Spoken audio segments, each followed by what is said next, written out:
কবরের মাটিকে বলছিল, কবরের মাটি কাকে কবরে রাখছি জানো? হযরত আলী কাররামাল্লাহুর সহধর্মিনী ফাতেমা। কবর মাটি তুমি বেদবি করিও না। আবু যর গেফারি ডাক দিয়ে বলে, ও মাটি কাকে কবরে রাখছি জানো? হাসাইন হুসাইন নবীর কলিজার টুকরা, যেই হাসাইন হুসাইন জান্নাতের যুবকদের সর্দার হবে, তার কলিজার টুকরা মা ফাতেমা। ও মাটি তুমি ফাতার সাথে বেদবি করিও না। ও মাটি কাকে রাখছি জানো? আল্লাহু আকবার, দু জাহানের বাদশাহ আল্লাহর রাসূলের মেয়ে ফাতেমা। ফাতেমাকে কবরে রাখলাম। ও মাটি বেদবি করিও না।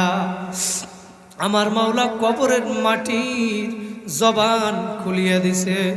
কবরের মাটি ডাক দিয়ে বলে, আবু যর,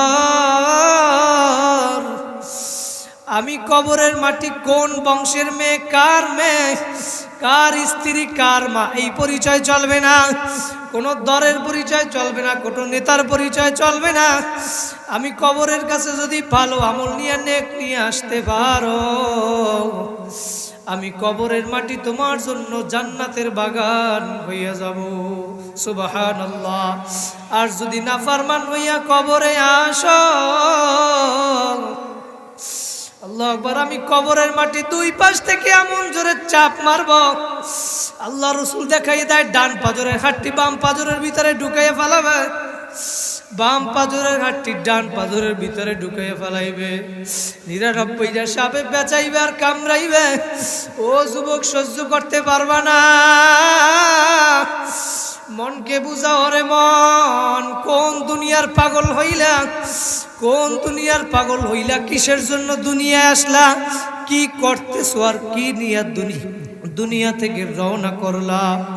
দুনিয়া নিয়ে ব্যস্ত হইয়া গেছো, মনকে একটু বুঝাও, কি নিয়ে দুনিয়া থেকে রওনা করলা? আমার মাওলার ঘোষণা, ওয়ালা তামুতুন্না ইল্লা ওয়া আনতুম মুসলিমুন। হে বান্দা বান্দি, মুসলমান না হইয়া কিন্তু কেউ কবরে আসবা না।